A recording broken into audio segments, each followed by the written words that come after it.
भाजपच्या विधिमंडळ पक्षाची आता बैठक झालेली आहे आणि यामध्ये देवेंद्र फडणवीस हे गटनेते म्हणून घोषित झालेले आहेत। महाराष्ट्राच्या प्रगतीसाठी 24 तास काम करेल आणि जनतेच्या आशा अपेक्षा पूर्ण करू असं देवेंद्र फडणवीस यांनी आश्वासित केलेलं आहे। महत्त्वाची बातमी, या क्षणाची सर्वात मोठी राजकीय घडामोड झी 24 तासच्या स्क्रीनवर आपण पाहतोय। महायुतीच्या या सरकारमध्ये आपल्याला एक दिलानं काम करायचं आहे हेही सांगायला ते विसरले नाहीत। पदांकरता मोठं होण्याकरता आपण राजकारणात नाहीयेत। 4 गोष्टी मनाप्रमाणे होतील, 4 गोष्टी मात्र मनाप्रमाणे होणार नाहीत, मात्र तरी देखील एक दिलानं काम करायचंय आणि आपण आपली शक्ती दाखवू असंही ते म्हणाले।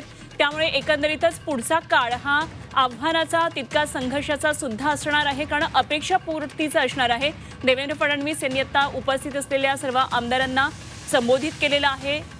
भाजपच्या गटनेतेपदी देवेंद्र फडणवीस यांची निवड झाली आणि अर्थातच महाराष्ट्राचे नवे मुख्यमंत्री म्हणून देवेंद्र फडणवीस असणार हे आता निश्चित झालेलं आहे। आणि तशी आता निमंत्रण पत्रिका सुद्धा बाहेर येऊ लागलेली आहे। झी 24 तासवर आपण काही वेळापूर्वी ही निमंत्रण पत्रिका पाहिलेली होती। यामध्ये पंतप्रधान नरेंद्र मोदी यांना निमंत्रण पाठवण्यात आलेलं आहे आणि देवेंद्र फडणवीस यांचा मुख्यमंत्रीपदी होणारा हा शपथविधीच्या सोहळ्यासाठी त्यांना निमंत्रण पाठवलेलं होतं।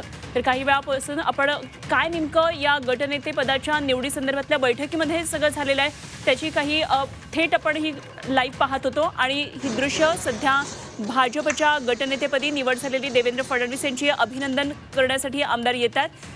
आणि आज दुपारनंतर आणखी महत्त्वाच्या घडामोडी घडणार आहेत, ते म्हणजे सत्ता स्थापनेसंदर्भातला दावा करण्यासाठी महायुतीचे नेते राज्यपालांची आता भेट घेणार आहेत। त्यामुळे आता या महत्त्वाच्या घडामोडीकडे झी 24 तासचं लक्ष असणार आहे। देवेंद्र फडणवीस यांनी तिथल्या उपस्थित आमदारांना आता संबोधित करताना अनेक महत्त्वाच्या घडामोडींचा, अनेक महत्त्वाच्या घटनांचा उल्लेख केला आणि यामध्ये महाराष्ट्राच्या जनतेसाठी आता काय करायचंय, एवढा मोठा जनादेश दिला त्याबद्दल मी जनतेचे साष्टांग नमस्कार घालतो असं म्हणत त्यांनी जनतेचे आभार मानले। आणि त्याचबरोबर अपेक्षा पूर्ती करण्याची आता संधी मिळालेली आहे, मात्र पुढची वाट ही निश्चितच संघर्षाची आहे, कारण मोठ्या अपेक्षा आता पूर्ण करायच्या आहेत, दिलेली आश्वासनं पूर्ण करायची आहेत असं त्यांनी सांगितलं।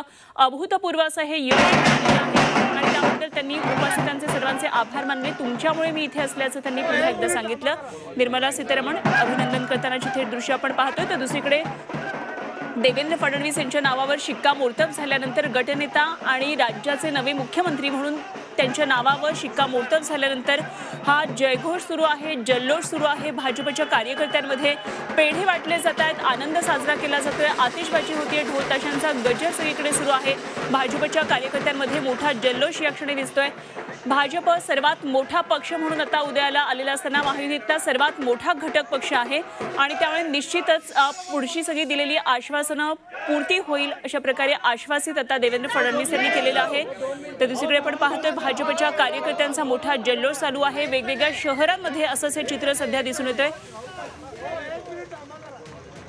तर भाजप कार्यालयाबाहेर सुद्धा मोठा जल्लोष आहे। सध्या विधिमंडळाच्या बाहेर सुद्धा कार्यकर्ते मोठ्या प्रमाणामध्ये या आवारामध्ये जमलेले आहेत। वेगवेगळी दृश्य आपण पाहतोय।